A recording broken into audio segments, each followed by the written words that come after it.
Te quiero hablar de Impresa, el lugar donde le damos forma a tus ideas, las materializamos con impresiones llenas de creatividad, color y calidad.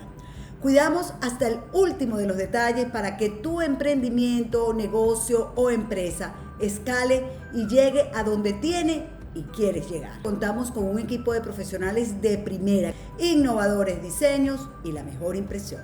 Bolsas y cajas hechas a la medida, impresión de menú y tarjetas de presentación, vinil y banners, encuadernados, sublimación de camisetas, tazas, carcasas y bolsos, y servicio de corte de vinil y troquelado, así como de impresiones láser, fotocopiado e impresión en formato ancho y mucho más. Cumplimos con todos los parámetros de sanidad establecidos en Panamá. Impresa, le damos forma a tus ideas.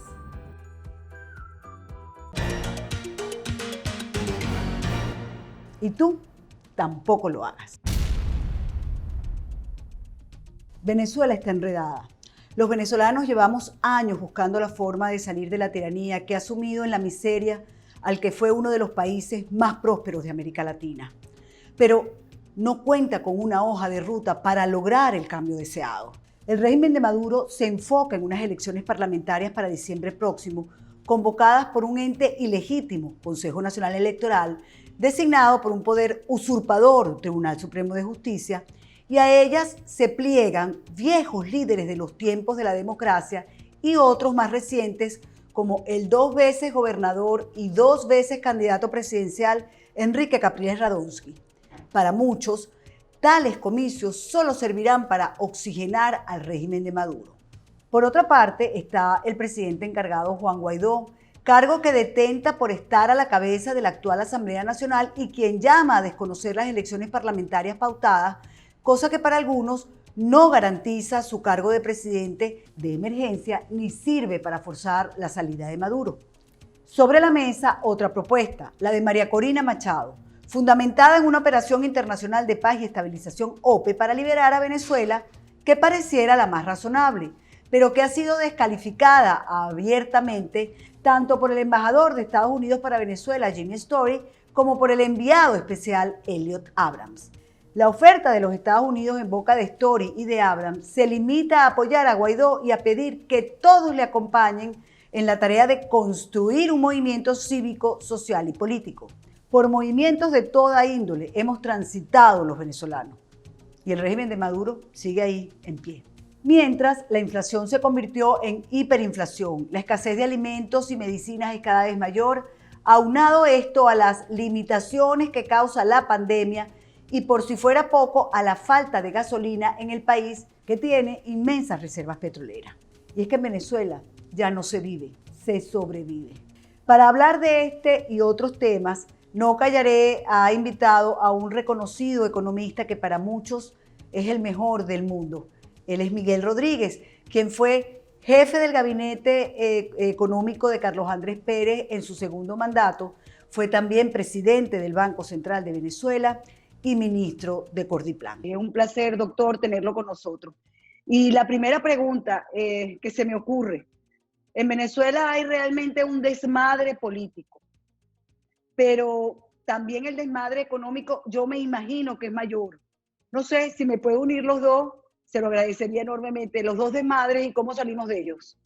Efectivamente estaba en lo que tú defines como un desmadre al cuadrado. Yo diría a la enésima potencia. Así es. De un país que bueno,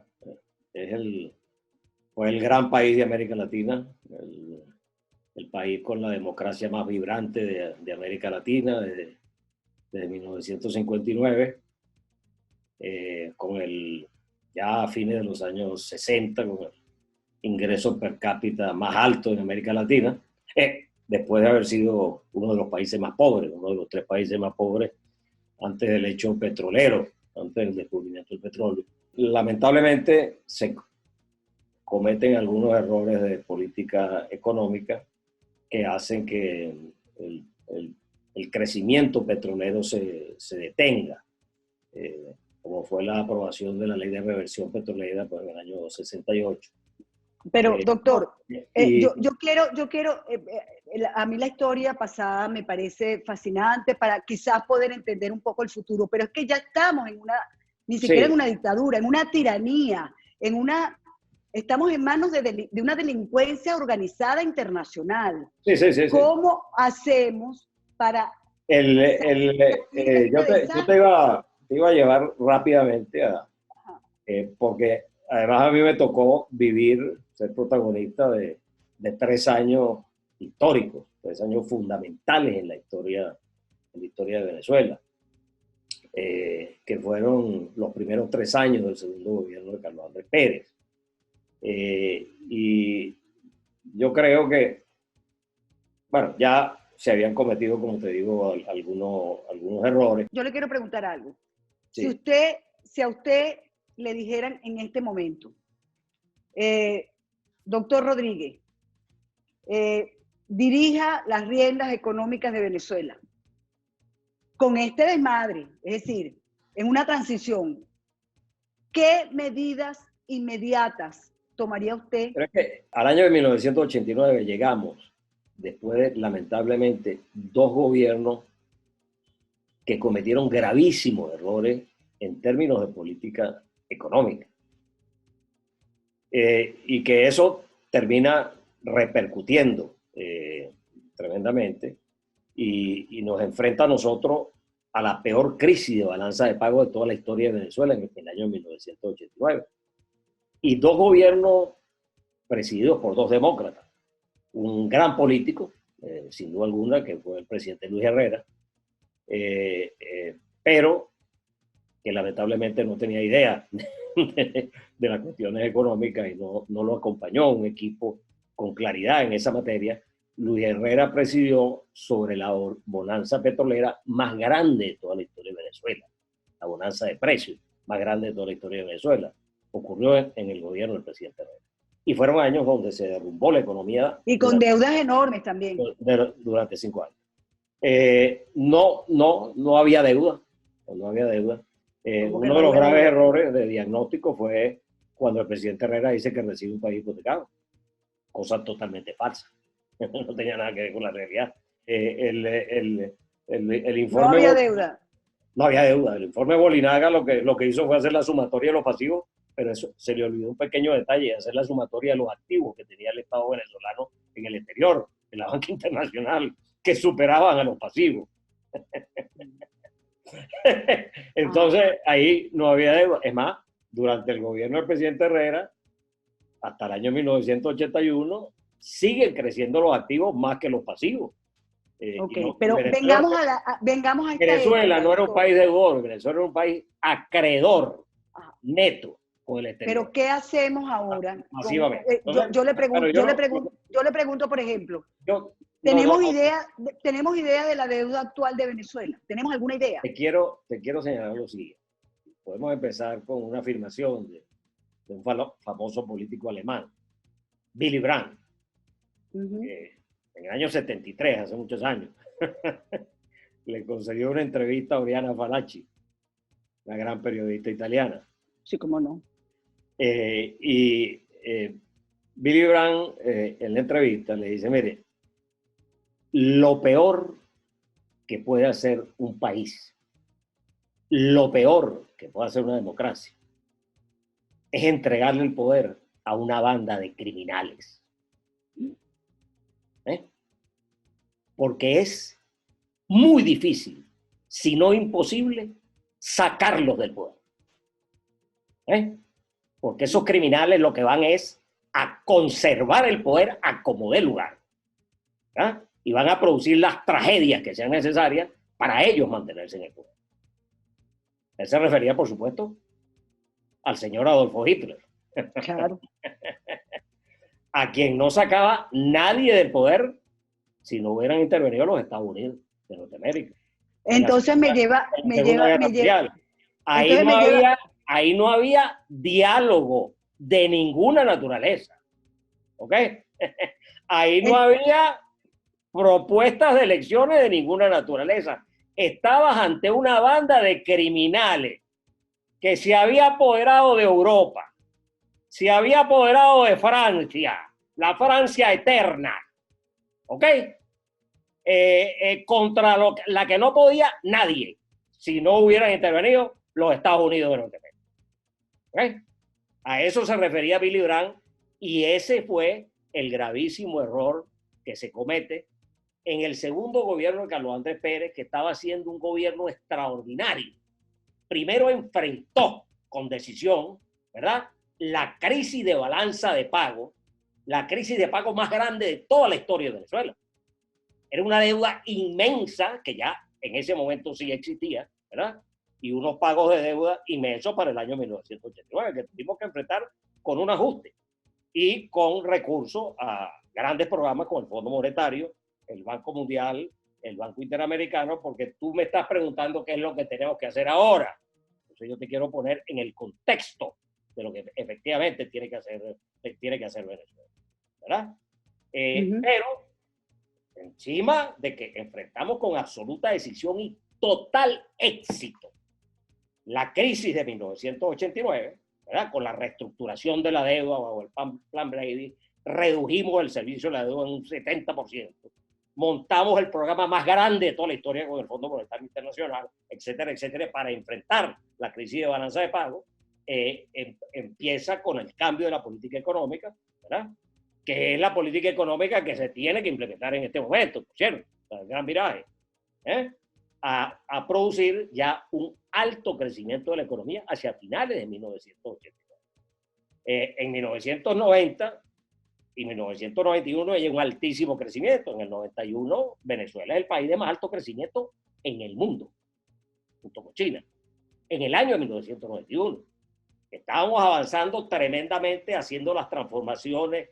Le propusimos todas las leyes al Congreso para reestructurar la economía venezolana, para la creación del Fondo de Estabilización Macroeconómica, que era fundamental, ¿verdad? Que después, en el 94, los noruegos lo proponen al Congreso. Nosotros lo propusimos 3 años atrás. Ellos hicieron su primer depósito en el año 1996 y hoy en día tienen 1.3 trillones de dólares en ese fondo. Venezuela podría tener perfectamente $1 trillón si hubiera continuado esa política, ¿verdad? Entonces aparece una banda el 4 de febrero de 1992, ¿verdad?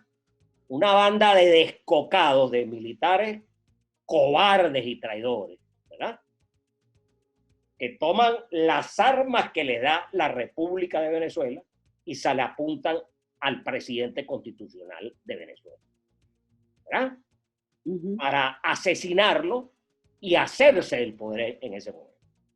Pero eran tan malos y tan cobardes que Carlos Andrés Pérez lo derrota en 4 horas. Liquida el golpe el 4 de febrero de 1990. Y ahí se monta la primera conspiración y fractura constitucional de Venezuela, con el disparate de la rebelión de los náufragos, de los notables, de Rafael Caldera con Ramón Escobar Salón, José Vicente Rangel y toda esta banda de supuestos notables para liquidar al gobierno que estaba haciendo las grandes transformaciones económicas y políticas en Venezuela. A Carlos Andrés Pérez se le debe la elección directa de gobernadores, como lo sabes tú muy bien, desde 1989.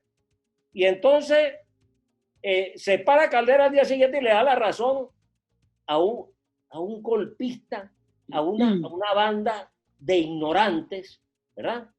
Claro. Que atentaron contra la constitucionalidad de Venezuela. Esa es una historia, doctor, que conocemos. Pero yo le quería preguntar 2 cositas. Déjame rematar. Okay. Déjame rematar con los... yo recuerdo que conversando con el embajador de la Gran Bretaña en Venezuela, que llegó, por cierto, en el último año del gobierno de Carlos Andrés Pérez, y después se quedó 3 años con Caldera. Él me dice, mira, Miguel, ¿tú sabes lo que me preguntó a mí el presidente Caldera, siendo yo el embajador de la Gran Bretaña en Venezuela? Que qué me parecía esa maravilla que él había hecho del sobreseimiento del juicio a Chávez. Y mi respuesta fue, presidente, con el mayor respeto, quiero recordarle que yo soy un embajador de la Gran Bretaña, del Reino Unido. En mi país, un militar no se puede levantar contra el gobierno constitucional. No se puede levantar contra la reina, ¿verdad? Porque lo más seguro es que no pueda llegar a la corte marcial, ¿verdad? Lo que hizo el coronel Tejero cuando le entró a tiros, a pistoletazos a las cortes en España, tú lo recuerdas muy bien, Sí. ¿verdad? Y ahí se paró Adolfo Suárez ahí había un golpe montado completo con la derecha española. Juan Carlos tuvo en ese momento una actuación estelar y fracasó el golpe de Estado y a Tejero le metieron cadena perpetua. Cadena perpetua.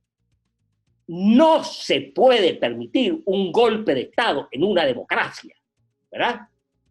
Y bueno, ¿qué es lo que Doctor, llega? Llega claro. esta pandilla, se apoderan de Venezuela y destruyen totalmente el país. Claro, pero antes de que sigamos en esta conversación, que fue el principio de mi pregunta, el inicio de esta conversación, usted me acaba de decir, por ejemplo, que Willy Brandt ni negociaba, ni dialogaba, ni consultaba. No. Pidió No, alianza. no, Willy Brandt no era que no negociaba Willy Brandt. Adolfo Hitler no negociaba con nadie. Bueno. Que es muy distinto. Exactamente. Distinto. Pero digamos que Europa le pidió... Como tampoco negociaba Mussolini, como tampoco negociaba Stalin, como tampoco negociaba Francisco Franco.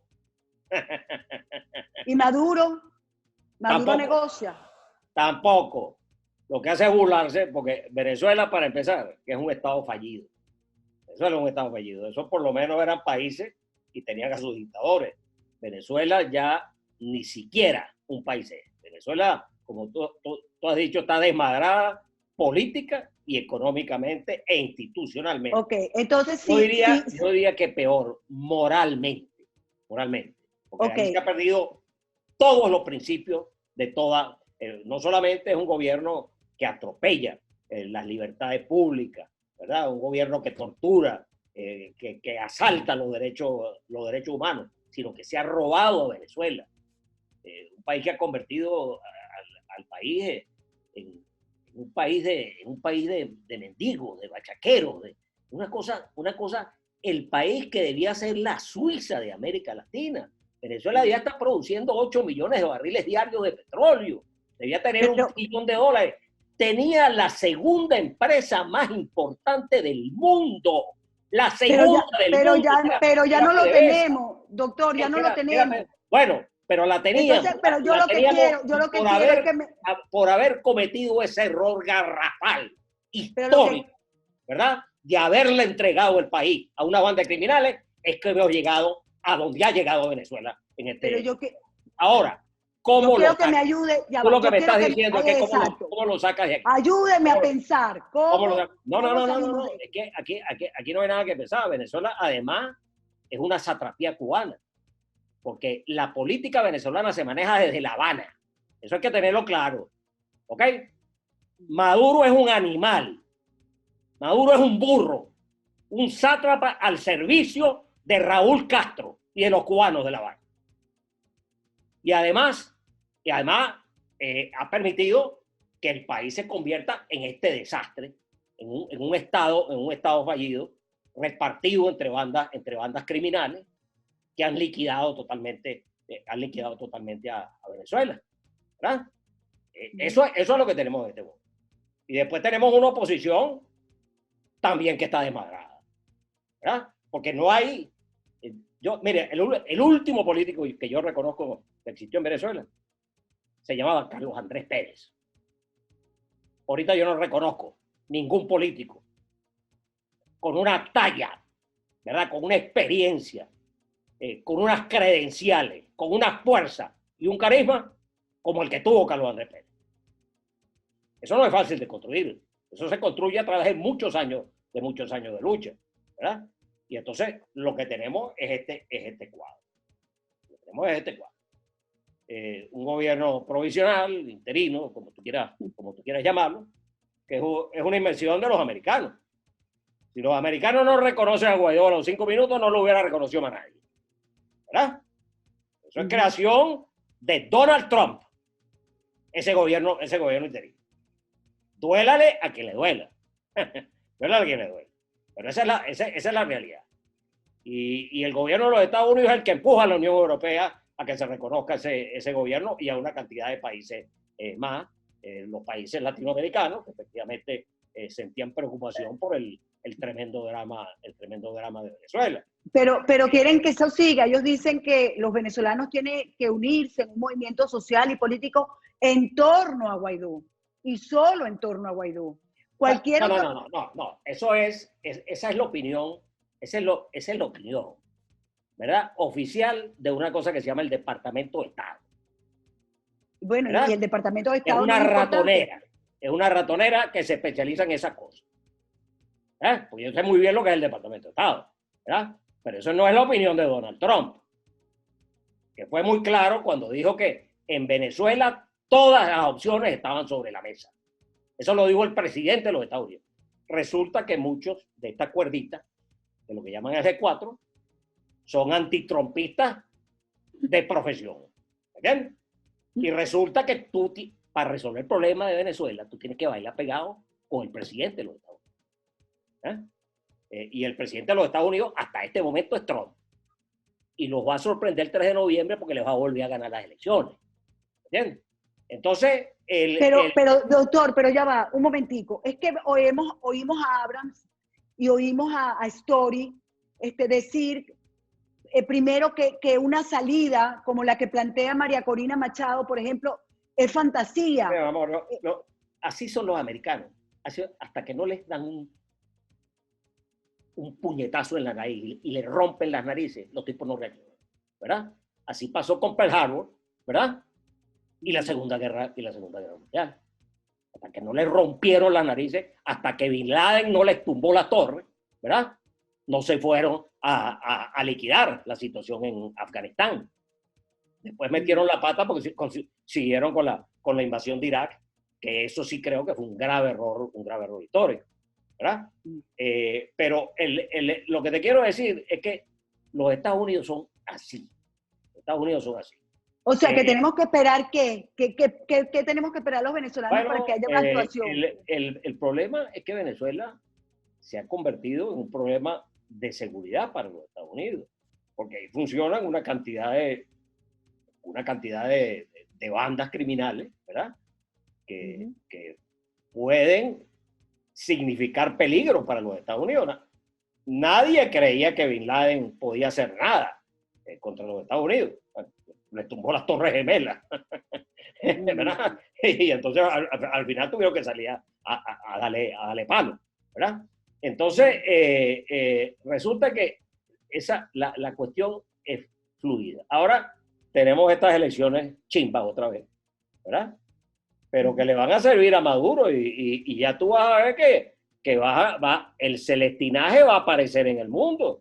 Pero no solamente gente apoyando esa. Pero ya vemos que hay una parte de la Unión Europea, el gobierno de España que los apoya, ya vemos a los turcos apoyando.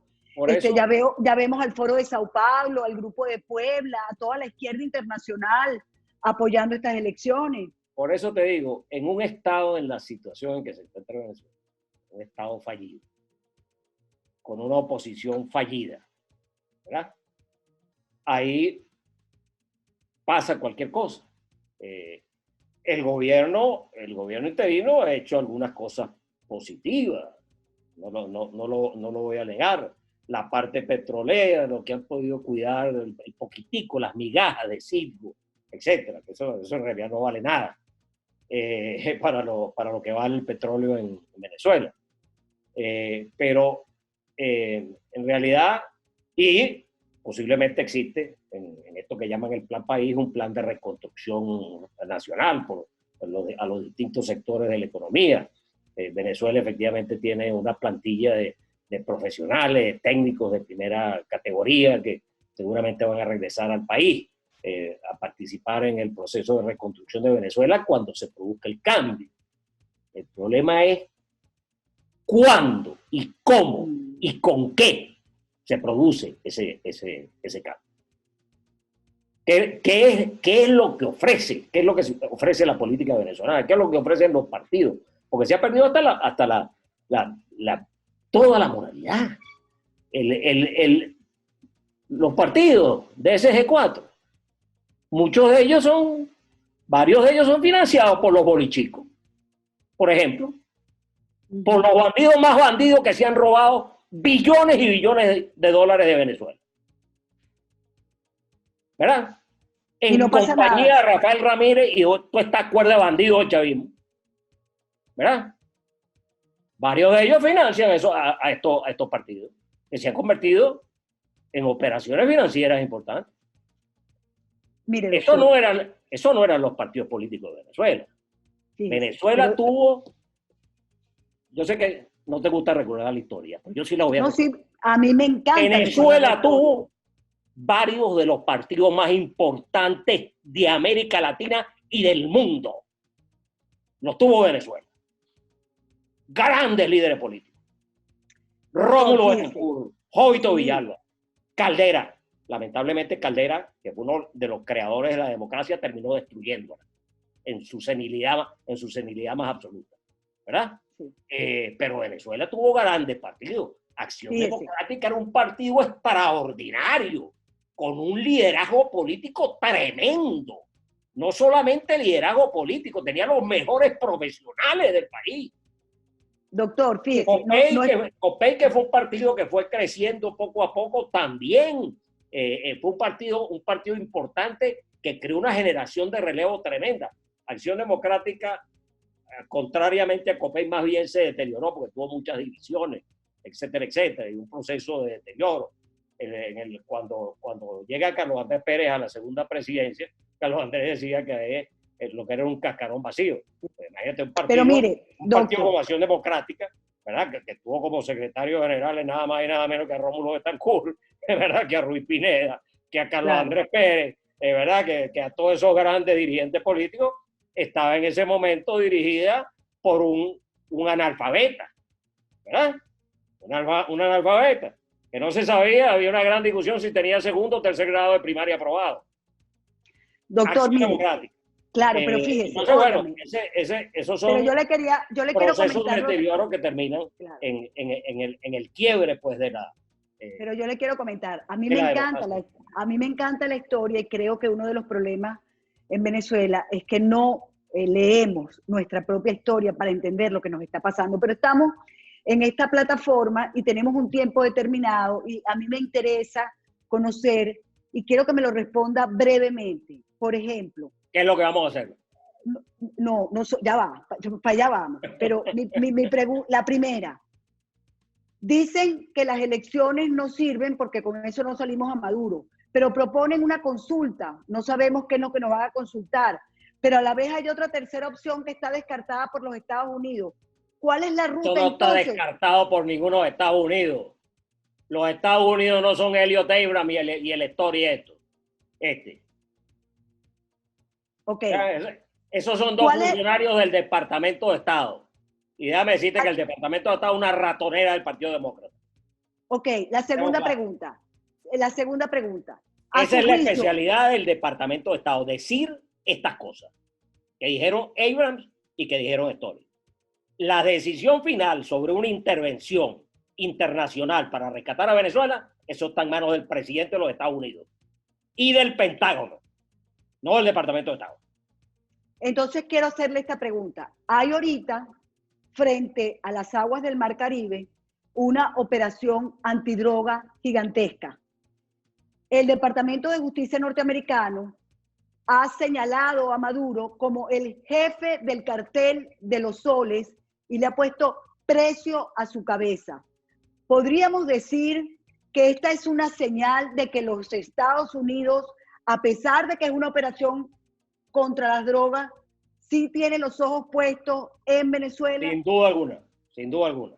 Pero Estados Unidos está en un proceso tremendo que le ha tocado vivir este año, ¿verdad?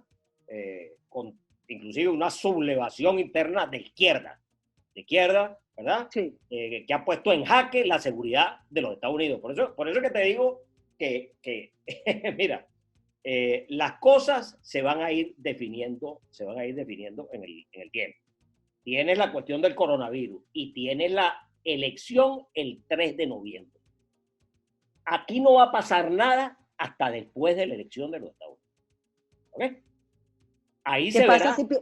¿Qué Ahí pasa se si verá pierde Trump? si existe la posibilidad de un cambio en Venezuela con una intervención de los Estados Unidos seria, acompañada por algunos países, pero esa es una decisión que la toman en los Estados Unidos.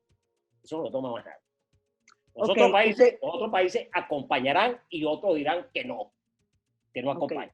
¿Verdad? Vamos Eso se verá en el tiempo. Eso se verá en el tiempo.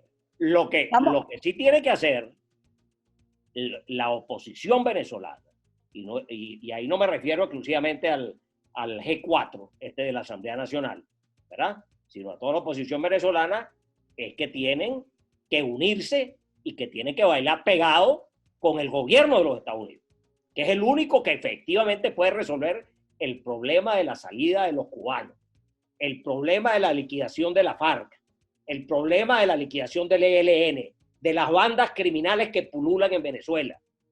En Venezuela hace falta lo que montó el presidente Pastrana en Colombia, el Plan Colombia, que lo ejecutó Álvaro Uribe. Ese plan lo montó el morenito, Luis Alberto Moreno, cuando era embajador de Colombia en los Estados Unidos, el que está entregando la presidencia del Banco Interamericano. ¿Okay? Ese plan lo montó Luis Alberto Moreno con el presidente Pastrana, y después lo ejecuta Álvaro Uribe, y eso es lo que liquida a la FARC. La FARC era la dueña de la tercera parte del territorio colombiano. Claro. Okay. Ahora, sí, claro. Yo recuerdo el caso de Pacific Rubiales, la gran empresa que montó y que montaron los petroleros venezolanos, por cierto. Ese campo, el campo Rubiales, era un campo que estaba en el meta colombiano. Y era un campo que originalmente la concesión la tenía la Exxon. Cuando la Exxon quiso hacer algo, la FARC, que era la dueña del meta colombiano, era la dueña, la que gobernaba el meta colombiano, le voló el campo a la Exxon. Y entonces la Exxon se lo terminó vendiendo a un empresario famoso brasileño. Y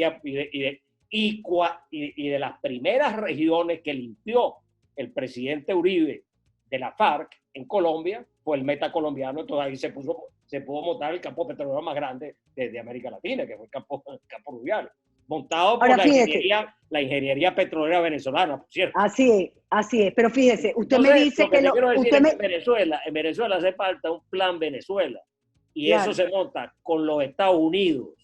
Eso no lo puede montar Venezuela solo. Pero fíjese, usted me dice que la oposición venezolana... La reconstitución de las Fuerzas Armadas venezolanas, que es una cuestión fundamental. Estas últimas promociones están siendo educadas con la cartilla cubana, con la cartilla castrocomunista. Claro, ¿verdad? Pero fíjese... Los militares tienen que volver a ser los militares venezolanos de antes, verdaderamente patriotas, ¿verdad? Anticomunistas, ¿verdad? Como fueron todos los grandes militares de Venezuela, ¿verdad? Claro. Ahí tenemos, yo te puedo nombrar a varios que todavía están vivos. No, lo sé, pero fíjese, usted me dice que la oposición venezolana tendría que unirse y bailar pegado con el gobierno norteamericano, pero es que es precisamente la oposición venezolana o parte de ella la que dice que de esto se sale con elecciones, que de esto se sale con diálogo y que no quieren invasiones ni quieren intervenciones, aunque estemos intervenidos y ocupados por los cubanos. Bueno. Ese es el problema, doctor. Ok, perfecto. Ajá, perfecto. Me imagino que había alguien que pensaba que podía salir de Adolfo Hitler con elecciones. Vamos a ver si podemos salir de los cubanos con elecciones. Exacto. Las únicas elecciones posibles en Venezuela son elecciones amañadas, ¿verdad? Elecciones como esta que está montando Maduro. Mira, Maduro no debe llegar en el aprecio de los venezolanos ni siquiera al 10%. Y no te sorprenda que estas elecciones las gane con ese partiducho de bandidos que tiene. Pero eso no es lo más grave, doctor. Lo más grave es que hay una cantidad de partidos de Bueno, líderes de antes, de líderes sí, democráticos de antes, que están participando en esto. así es, así es. Bueno, es que estamos en esa crisis y a esa crisis llegamos. Y ese es el tema de Billy Brandt. Después que usted monta una banda de criminales, es imposible, prácticamente imposible sacarla del poder. Imposible sacarla del poder. Nos queda Sobre poquísimo todo cuando tiempo. usted tiene el control total de la fuerza, que está en manos de esos criminales. Ahora acompañados con todas estas pandillas que los apoyan, que los acompañan, a quienes le han cedido partes importantes del territorio de Venezuela. Yo soy muy escéptico o totalmente escéptico con este cuentico de las elecciones montadas desde La Habana, manejadas desde La Habana, ¿verdad? Por estos consejos electorales. El G4, ¿qué es lo que están pidiendo? ¿Qué es lo que están haciendo? Que quieren hacer un plebiscito. Una consulta. Una consulta, ¿qué es lo que van a consultar? No sabemos. Y Venezuela es un país que lo que está es muriéndose de hambre, ¿verdad? Un país que está en la ruina. Un país donde tienes que hacer horas para... Imagínate tú, el país con las mayores reservas petroleras del mundo. Y tienes que hacer cola. Un país que era el principal exportador de gasolina en el mundo, era Venezuela.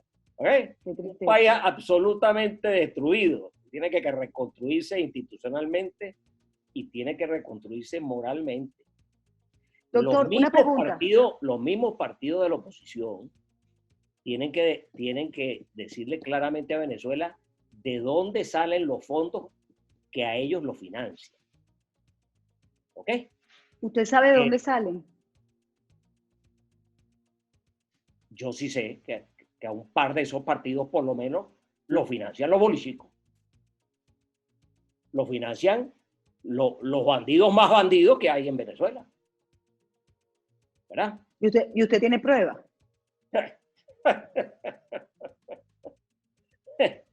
De sobra. De sobra. Tiene que ver con los bonos 2020. Eso es lo primero que hay que revisar. Abrir las cuentas de los partidos. Hay que reconstruir la moral administrativa en Venezuela. ¿Verdad? Venezuela tiene que volver a ser un país con contraloría. Un país donde el servicio público sea una vocación, no en lo que se ha convertido, ¿verdad?, en un expediente para el robo a saco del tesoro nacional. Ya para terminar, porque se nos acabó el tiempo, doctor, si usted pudiera contribuir en una transición a la reconstrucción de la economía venezolana, ¿qué es lo primero que haría? Lo mismo que hice en 1989. No pago un centavo de deuda. Se acabó la deuda venezolana, la desconozco en su totalidad. ¿Verdad? Yo hablaba hace 6 meses de un descuento del 90%. Hoy en día te digo que la deuda venezolana vale 0. Los que invirtieron en esos bonos, los bandidos que invirtieron en esos bonos, comprándolos a 20 centavos para cobrar a 50, ya se ganaron todos los reales del mundo con el 15% de intereses y de cupones que tenían esos bonos. Olvídense del pago de deuda, como se lo dije a los bancos en febrero de 1983. Ustedes no cobran medio de la deuda externa hasta que no la reestructuremos completamente. Que se olviden los chinos y los rusos de la deuda, ¿ok? Venezuela no puede pagar un centavo de deuda en los próximos 5 años. Ese es el primer espacio fiscal que tiene que abrir el país para avanzar en la reconstrucción del Estado venezolano, de la infraestructura venezolana, de la educación, etcétera, etcétera. Tenemos que ir a programas masivos con los organismos multilaterales, con el Fondo Monetario, con el Banco Mundial, con el Banco Interamericano de Desarrollo, todos esos recursos. Tenemos que implementar transparente, como la que nosotros implementamos, la política cambiaria. Tenemos que reconstruir, por supuesto, el Banco Central de Venezuela. Una política petrolera de apertura total del sector petrolero, porque ya no tenemos a la segunda mejor empresa del mundo que teníamos. La segunda del mundo era PDVSA. y tenía un programa para llegar a producir 8 millones de barriles diarios. Eso se acabó. Eso es imposible. PDVSA no existe. Esa se acabó. Se acabó. Una empresa totalmente en bancarrota, en absoluta bancarrota. Entonces, tú tienes que abrir el sector petrolero porque, por supuesto, Venezuela tiene todavía un futuro petrolero extraordinario si tú ejecutas las políticas apropiadas, y que tiene que ser una apertura total del sector para que entren las grandes compañías mundiales a producir petróleo en Venezuela, como se hizo en los años 50, ¿verdad? A PDVSA la puede reconstruir un poco, pero PDVSA lo que está produciendo producía 3,5 millones de barriles, está produciendo 100,000. Yo creo que no llega ni a 100,000 barriles, ni a 100,000 barriles diarios. Es un país absolutamente destruido. Entonces, es un gran esfuerzo de reconstrucción nacional, pero que tiene que ir acompañado de una reconstrucción institucional, la descentralización, la verdadera elección libre de los gobernadores con transferencia de competencias, que fue lo que nosotros hicimos en 1989. Claro. Muchas veces las quitó. Cuando llegaba un gobernador de la oposición, le quitaba los recursos al gobernador y le nombraba a uno por encima. Yo quiero hacerle, tengo una curiosidad. Esa reconstrucción institucional. Elemento central, por ejemplo, la no reelección presidencial. El cáncer de la democracia en América Latina se llama la reelección presidencial. Eso lo planteaba Jovito Villalba de los años 40, que decía la institucionalización del caudillismo latinoamericano. Es decir, la reelección es mala siempre, hasta en los países desarrollados. Pero en América Latina es la institucionalización del caudillismo latinoamericano. A eso, por cierto, ahí fallaron Rómulo y Caldera, que no lo apoyaron en la Constitución del 61 con la no reelección presidencial y pusieron aquella reelección, ¿te acuerdas? Después de dos periodos. De 2 periodos. Terminó siendo tremendamente problemática. Entonces tú tienes que ir al recorte del periodo presidencial, a 4 años, diría yo, sin reelección presidencial, de tal manera que la democracia se renueve de manera permanente, que en el país los partidos políticos se pongan de acuerdo sobre un programa de desarrollo nacional, ¿entiendes? Como en estos países desarrollados. Yo vivo en el país más desarrollado del mundo, que es Suiza. Suiza, nadie conoce. Dime el nombre del presidente de Suiza. La verdad que no lo sé. Uno solo, pero dime uno solo. Algún presidente que tú conozcas. No lo puedes conocer, porque tú sabes, a Suiza la maneja, la preside un consejo federal. Y los presidentes duran 1 año de sus funciones, se rotan. Tú sabes, está el ministro de Hacienda, el ministro de Educación, el ministro de Salud, el ministro de la Defensa y Deporte, porque se llama Defensa y Deporte, imagínate tú. Son 7 miembros del Consejo Federal. Y solo pueden ser presidentes por 1 año. Y al año se van. ¡Chao! ¡Chao! Te vas a trabajar. Esa es la verdadera democracia, la renovación permanente del liderazgo político. Doctor, la reelección presidencial es un cuento chino. Chino precisamente para conservar el poder. Que es la obsesión de los gobernantes de América Latina. Bueno, yo nada más tengo una pregunta porque tengo una curiosidad gigantesca. ¿Alguno de los dirigentes políticos actuales le ha llamado a usted de unos años a esta parte a preguntarle su opinión con relación a qué hacer en materia económica, de llegar de nuevo la democracia a Venezuela? ¿Alguien lo ha llamado? Por supuesto que sí, pero me llaman más los periodistas. y los venezolanos. Yo la verdad es que este liderazgo político le tengo muchas reservas, con honrosas excepciones, por supuesto, ¿no? Porque cada quien tiene su corazoncito. Claro. Doctor, el mío está con una persona que creo que es totalmente honesta y firme en los planteamientos que ha hecho desde el punto de vista político. ¿Y nos puede dar el nombre? ¿Nos puede dar el nombre? ¿Tú sabes quién es? Sí, pues. Bueno, ¿es hombre o es mujer? Lo que pasa es que, tú sabes, no me gusta estar mencionando a una dama. Doctor, muchísimas gracias de verdad por habernos dado este tiempo. Nos quedó mucho todavía. Nos quedó hablar Claro que más en sí, profundidad. la agenda es muy grande, la Sí, agenda de la reconstrucción de Venezuela. sí, Pero nos quedó tiene que reconstruirse políticamente, y los políticos, estos que están fungiendo de políticos, tienen que enfocarse un poquito más, porque ya son 27 años perdidos de la historia de Venezuela. 27 años perdidos, varias generaciones, ¿verdad? A muchos de nosotros se nos fue la vida completa. 27 años se han perdido hasta el día de hoy de la historia de Venezuela. Y lo que falta hasta que no se resuelva la sacada de esta banda de criminales. Como decía Billy Brandt. Doctor, gracias. Gracias de verdad.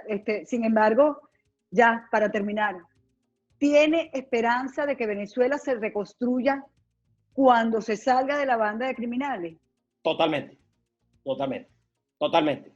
En Venezuela se va a producir, como te digo, hace falta un plan militar de limpieza del país, un plan de reconstrucción institucional. Hace falta un plan Marshall, si quieres darle. Yo sé que a ti no te gusta mucho volver al No, sí, no, a mí me gusta el plan Marshall. Pero eso que de lo que yo te hablé, de todo lo que tenemos que hacer, de conocer totalmente la deuda, obtener recursos masivos de los multilaterales, planes específicos para la reconstrucción de todos los sectores de la economía, del sector eléctrico, del sector de agua, de todo lo que hay que hacer en Venezuela, hace falta un plan Marshall. Pero usted tiene fe de que eso se podría lograr. Estoy seguro que así como Alemania quedó arrasada en la Segunda Guerra Mundial, ¿verdad? Y Japón quedó arrasado en la Segunda Guerra Mundial, ¿verdad? De Tokio no quedó, yo creo que no quedó ni un edificio de pie. Ahí lo que había eran cenizas por todos lados. Bueno, esos dos se convirtieron en los dos países más desarrollados del mundo. Después, claro, del gigante de los Estados Unidos, que son Alemania y Japón. Ya en los años 50 se produjo el milagro alemán, ¿verdad? Y el milagro japonés. Y se va a producir el milagro venezolano. Pero hay que sacar la banda criminal. Amén, amén, doctor. Muchísimas gracias, de verdad. Te quiero muchísimo. Dios te guarde. Igual, amén. Gracias por estar con nosotros. Okay. Con ustedes, amigos, sencillamente, hasta un próximo No Callaré. Si te gustó este contenido, suscríbete a nuestro canal y activa las notificaciones.